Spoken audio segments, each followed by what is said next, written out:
Hello viewers, welcome to my channel. আজ আমি দেখাবো চিকেনের একটা নতুন রেসিপি। তো চলুন স্টার্ট করা যাক।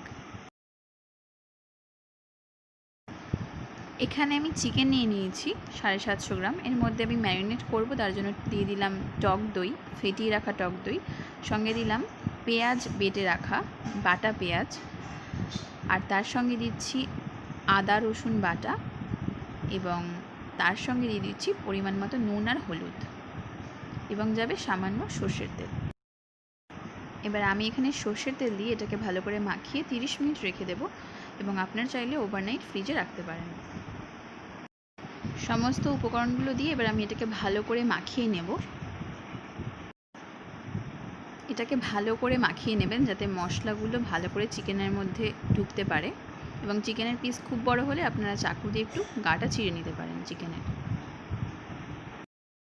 আমি ভালো করে মেখে রেখেছি এটা। এবার আমি মিনিমাম 1 ঘন্টা এটাকে রেখে দেব, তারপরে রান্নাটা শুরু করব। এবার এখানে আমি পেঁয়াজগুলো ভালো করে ভেজে নেব।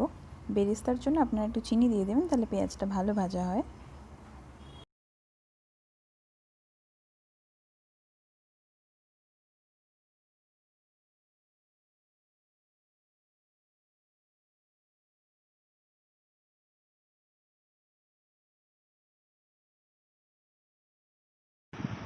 এর থেকে বেশি আমি ভাজবো না, তাহলে এগুলো পুড়ে যাবে। তো এবার আমি এটা তুলে নেব, তেলটা ভালো করে ঝরিয়ে নিয়ে। বেরেস্তা ভাজা হয়ে গেছে আমার এখানে। এরকমভাবে লাল লাল করে আপনারাও ভেজে তুলে নেবেন।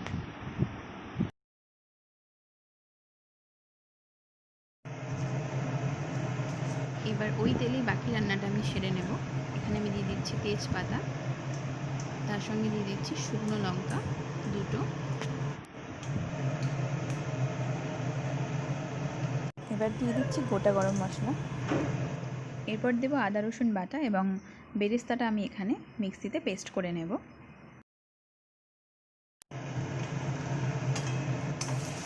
আদা বাটাটা দিয়ে ভালো করে তেলে একটু কষিয়ে নিতে হবে, এবং তারপরে এখানে আমি অ্যাড করব বেটে রাখা, মানে বেরেস্তার যে পেস্ট আমি তৈরি করেছি সেটা। তো এখানে বেরেস্তার পেস্টটা আমি দিয়ে দিচ্ছি, একদম মিহি করে করতে হবে।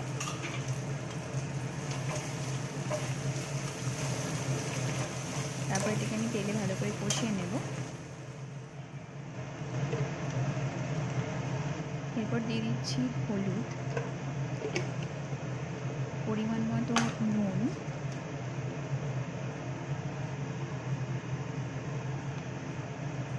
দিয়ে ভালো করে এটাকে নাড়াচাড়া করে নেব। এরপর দিয়ে দিচ্ছি কাশ্মীরি রেড চিলি পাউডার, এটাতে কালারটা ভালো আসে, এবং তার সঙ্গে এখানে দিয়ে দিচ্ছি জিরা পাউডার। এবার সব ইনগ্রিডিয়েন্টসগুলো দিয়ে এখানে আমি ভালো করে মশলাটাকে কষিয়ে নেব। দেখুন কালারটা কি সুন্দর এসছে। এবার এটা কষানো হয়ে গেলে আমি ম্যারিনেট করা চিকেনটা এর মধ্যে দিয়ে দেবো।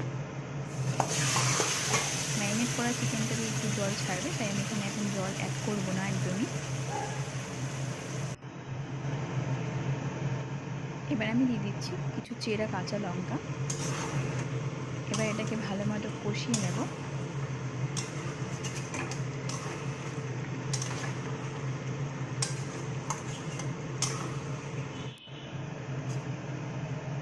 এবার ভালো মতো কষানো হয়ে গেলে এটা আমি ঢাকা দিয়ে দেবো, এবং একদম গ্যাসটা লো ফ্লেমে দিয়ে দেবো, যাতে এটা ভালো মতো সেদ্ধ হয়ে যায়। এরপর ঢাকনা তুলে দেখুন মাংসটা কিছুটা সেদ্ধ হয়ে এসছে। এবার আমি কালারের জন্য এখানে লিকার চা করে রেখেছি, চিনি ছাড়া। এই চাটা দিলে কালারটা ভালো আসে। যারা একটু কালার দেখতে পছন্দ করেন তারা এটা দেবেন, এতে স্বাদের কোনো পরিবর্তন হবে না। এবার চিকেনটা অনেকটাই রেডি হয়ে গেছে। আমি লিকারটা অ্যাড করে দিচ্ছি এখানে, মানে লিকার চা যেটা করে রেখেছিলাম আমি চিনি ছাড়া, সেটা অ্যাড করে দিচ্ছি। এবার এটা নাড়িয়ে চাড়িয়ে কিছুক্ষণ ঢাকা দিয়ে হতে দেব। এবার গরম মশলা দিয়ে চিকেনটা আমি সার্ভ করে নেব। তো এখানে রেডি একটু ভিন্ন স্বাদের মশলা চিকেন। তো কেমন লাগলো আমার এই রেসিপি আপনারা অবশ্যই জানাবেন কমেন্টে, এবং ভালো লাগলে চ্যানেলটি প্লিজ লাইক, শেয়ার এবং সাবস্ক্রাইব করবেন।